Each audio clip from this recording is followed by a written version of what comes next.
अस्सलामुअलैकुम viewers and welcome. Bitcoin का हम मंथली ग्राफ देखते हैं तो ये इस वक्त रेजिस्टेंस एरिया में मेंशन किया गया था कि ये हिस्टोरिकल 69,000 का जो हिस्टोरिकल एरिया है। प्राइस अगरचे उससे 73,843 तक चली गई, लेकिन ये फिर भी रेजिस्टेंस एरिया ही कंसिडर होगा क्योंकि मोमेंटम होता है। मोमेंटम से प्राइस जो है वो सपोर्ट और रेजिस्टेंस से थोड़ी सी आगे भी चली जाती है, लेकिन फिर भी एरिया वही कंसिडर होता है। तो चूँकि रेजिस्टेंस एरिया था तो यहाँ पे फिर सप्लाई तो डेफिनेटली आनी थी, जो कि 14,000 और 18,000 के एरिया से बाय हुआ था। वो पोजीशंस यहाँ पे ऑफलोड होनी थी और वैसा ही हो रहा है। वीकली में देखते हैं तो पिछले 5 हफ्तों से जो है प्राइस उसी रेजिस्टेंस मेजर रेजिस्टेंस एरिया जो 69,000 70,000 का एरिया है उसके इर्द गिर्द ही घूम रही है, लेकिन छोटे टाइम फ्रेम में आके यहाँ पे बहुत अच्छी ट्रेड्स जो है मिल रही हैं।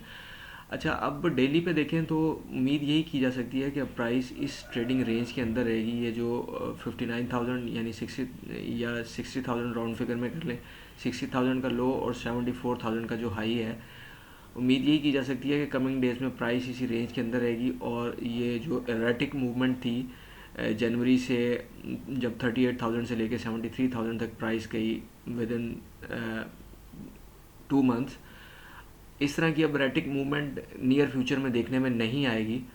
चांसेस यही हैं इंडिकेटर्स की बुनियाद पे। तो लेकिन इस रेंज के अंदर भी बहुत सारे जो है वो पैसे बनाए जा सकते हैं। जैसा कि इसमें देखें, जब ये 4 आवर में देखें तो ये प्राइस ऊपर से नया हाई नहीं लग रहा था, प्राइस से नया हाई नहीं लग रहा था। हॉरिजॉन्टल लाइन लगाई है, प्राइस से नया हाई नहीं लग रहा था।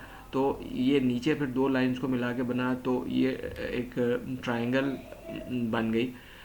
उस ट्रायंगल का ब्रेकडाउन में अच्छी खासी जो है वो प्राइस एक्सेलरेट कर गई। इसी को 1 आवर में वही जो ट्रायंगल बनी थी उसका ब्रेकडाउन के बाद फिर वापस पुल बैक, और पुल बैक के बाद 1 घंटे के अंदर अंदर प्राइस जो है वो 69,000 से 66,000 तक आ गई। छोटे टाइम फ्रेम में आते जाएंगे जैसे जैसे तो चीज़ ज़्यादा नुमाया होती जाएगी, स्टॉप लॉस छोटा होता जाएगा और ट्रेड की एग्जीक्यूशन बेटर होती जाएगी। 100 पिप्स या 200 पिप्स का स्टॉप लॉस कह लें, प्राइस अगर से उसी एरिया में घूमती रही, लेकिन फिर जब प्राइस ने एक्सेलरेट किया तो फिर ये, और 1 मिनट में भी इसी तरह से बहुत छोटे टाइम फ्रेम के साथ जो है वो बहुत छोटे स्टॉप लॉस के साथ ट्रेड की जा सकती है। इथीरियम को हम देखते हैं तो इथीरियम अपने हिस्टोरिकल हाई को टच तो नहीं कर सका जैसा कि बिटकॉइन ने किया, लेकिन फिर भी एक अच्छी खासी 1,000 से लेके 3,500 प्लस, बल्कि 3,600 प्लस तक की जो इसकी मूव रही। वीकली में देखते हैं तो ये रेजिस्टेंस एरिया था 3,600 का, लेकिन प्राइस उससे भी ऊपर 4,100 के करीब चली गई। इसमें भी यही डेली बेस पे देखते हैं तो चांसेस यही है कि ये प्राइस इस वक्त साइडवेज मूवमेंट में कमिंग डेज और कमिंग वीक्स में रहेगी।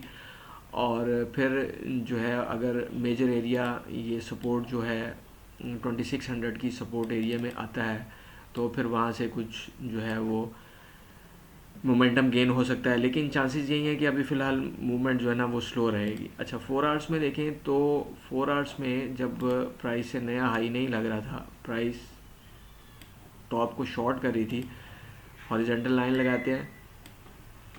अच्छा, इथीरियम के 4 आवर्स में यहाँ भी ये हेड एंड शोल्डर बना था एक, उसका ब्रेकआउट भी हुआ। तो लेकिन फिर साथ ही यहाँ पे साइडवेज चैनल बन गया और उसका ब्रेकडाउन। तो ये पैरेलल 2-3 मूव्स चल रही होती हैं और उनको देखना होता है कि किस टाइम पे किस का जो है वो, ये एक शोल्डर और ये दूसरा शोल्डर और ये जो है वो हेड हो गया। तो 30 मिनट्स में क्लियर कट बियर्ड डायरेक्शन थी और उसका फिर इम्पेक्ट जो है वो देखने में आ रहा है। तो इस तरह से बड़े टाइम फ्रेम से छोटे टाइम फ्रेम में आते हुए जो है वो अच्छे खासे पैसे बनाए जा सकते हैं। Viewers, thank you for watching the video.